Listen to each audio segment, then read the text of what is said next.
So, good morning, sir, and good morning, classmate. So, my assigned topic is all about formulating my philosophy of education. So, there are sample of philosophy of education.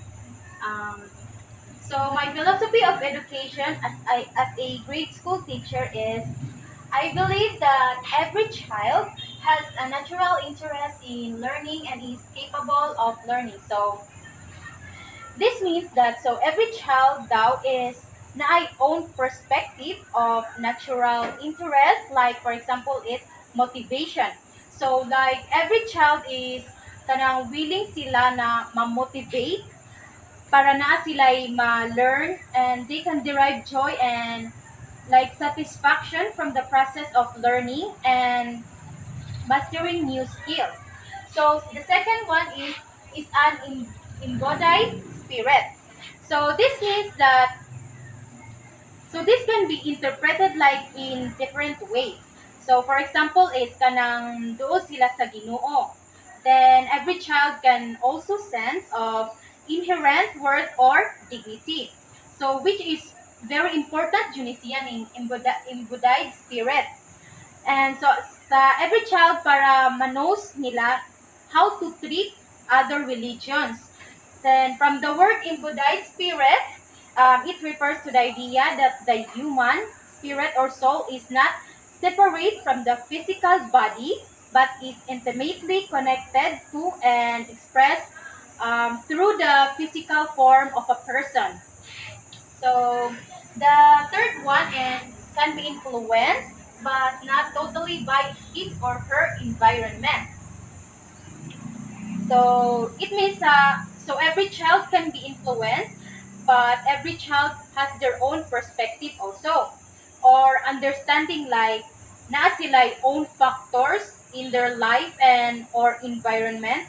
So at the same time, kanang a child's environment can include their family, social, cultural, so and also every child is naasad sila own unique characteristic of themselves. Like ubang bata is buta na puy ubang pasaway. So the fourth one is unique. Is unique. So comparing a child to other children has no basis. So this means that every child has their own unique ways. Natay kaugalingon nga mga ways. Dili ba jud ta parehas tanan og kanang perspective manggod natay kaugalingong perspective. Like so di jud ta angay mo compare sa lain because we don't know kung unsa ang kinaiya sa usa ka tawo. Then the fifth one is does not have an empty mind, rather is full of ideas, and it is my task to draw out these ideas. So I believe nga every child is naadjoy own ideas then nalang ubang tao nga mauwaw lang sila i-share or ya kanang i-share nila ilahang mga ideas kay basig i-judge bitaw sila nga na mag-una ilang una-una. Then so as a kanang as a future educator, it is my task nga magpataas sa ilang confidence para mapakita or mapagawas nila ilang ideas para ma-aware sad ta kung unsay ilang own opinion. Then what kibaw nga sa ubang tao unique ilang mga ideas, then it's either not perfect, we should not be judged. Dili ta mo judge una. So so the second one is I believe that my task as a teacher is to facilitate that development of every child to the optimum and to the maximum by first one is reaching out to all children without bias and prejudice towards the least of the children. Least of the children. So it means so as a professional teacher, dili jud ta angay nga mag favoritism na di uban nga tao nga favoritism, di ba? Mo nang mugara jud ang mga pida-pida nga estudyante. So dapat pantay ato dapat fair ato ang pagtrato sa usa ka estudyante, not just a student but also kanang dili gud siya estudyante kana gong laing person inana. Like kanang dili mo siya i-judge based on his or her own understanding. Like na usa ka estudyante for example, dili kay ba mo basa or dili kay ba mo suwat or unsa pa na. As a kanang professional teacher or future educators, kailangan jud mo itug-anan siya og i-boost iyang confidence on how to write or to read or unsa pa na. Then the second one is making every child feel good and confident about himself or herself through his or her experiences of success in classroom. So, in this kind of task is as a teacher na ako'y rights nga mo boost og confidence sa usa ka students on her experiences of success in the classroom. Dili jud ka angay mo judge. Dapat ikaw as a teacher, ikaw jud mismo mo boost sa confidence sa imong estudyante. So the third one is helping every child master the basic skills of reading, communicating in oral and written form, arithmetic, and computer skills. So in this task, I have a rights to teach the children on how to master the basic computer skills. So if for example, in reading is para makahibaw sila on how to read some words or sentence para dili moabot sa time nga maabot na lang sila nga grade 6 di pa gyapon sila kibaw mo basa, di gyapon sila kibaw mo suwat. So as a teacher, kailangan ikaw jud mismo mo teach. Kay mao man junay kanang trabaho sa usa ka teacher. Then in communicating sad like oral recitation, so if either dili perfect or dili sakto ang grammar mingana, ang tubag sa students, I have a rights nga motudlo kung unsay sakto. Dili jud taangay mo judge. Kay as a professional teacher, kanang jamo jud sa pangana jamo jud sa. So as a professional teacher is dili jud taangay mo judge. Then sa teaching my subject matter with mastery so that every child will use his or her basic skills to continue acquiring knowledge, skills, and values for his or her to go beyond basic literacy and basic numeracy. So, from the word literacy, nabilong siya mga reading, writing, oral recitation. Sa basic numeracy is nabilong nabilong is katong mga about numbers like math.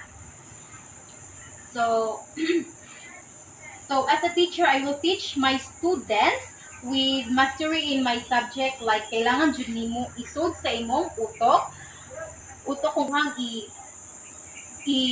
ihibawon kung unsa about imuhang lessons para magamit sa students his or her basic skills to continue acquiring his or her knowledge and skills and values to go beyond the basic literacy and numeracy. So, like what I've said earlier, maulag ito ang example sa basic literacy is kanang reading, writing, or written language.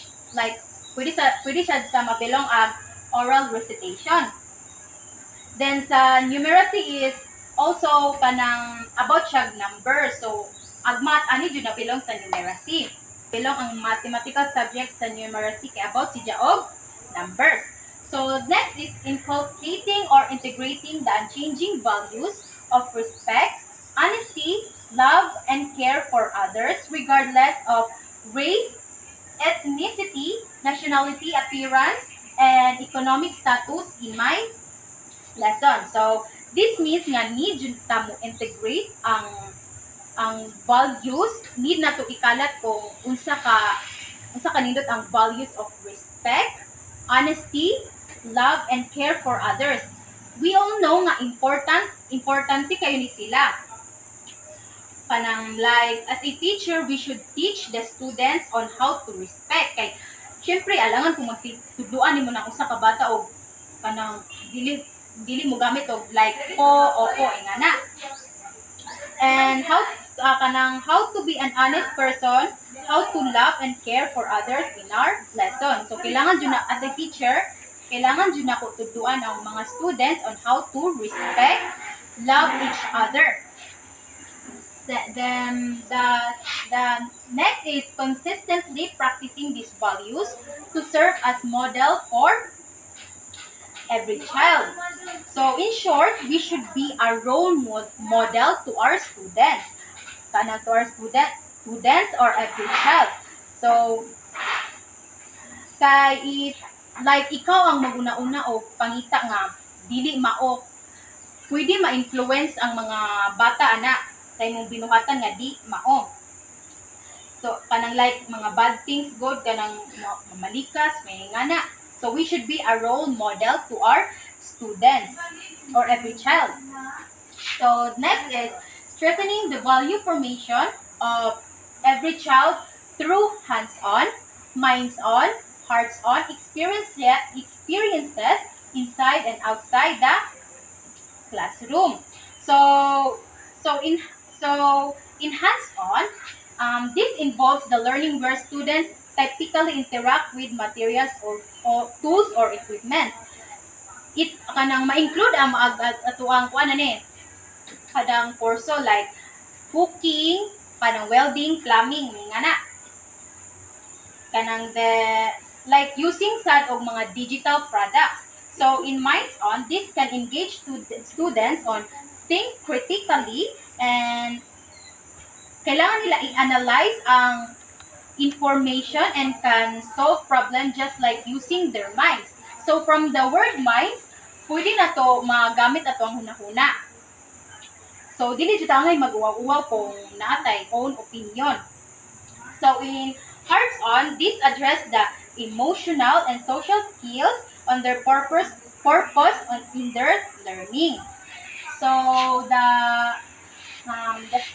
next is providing every child activities meant to develop the body, the mind, the spirit. So it means that we should teach the child to develop the body, mind, and spirit, like providing activities related to their mind and spirit.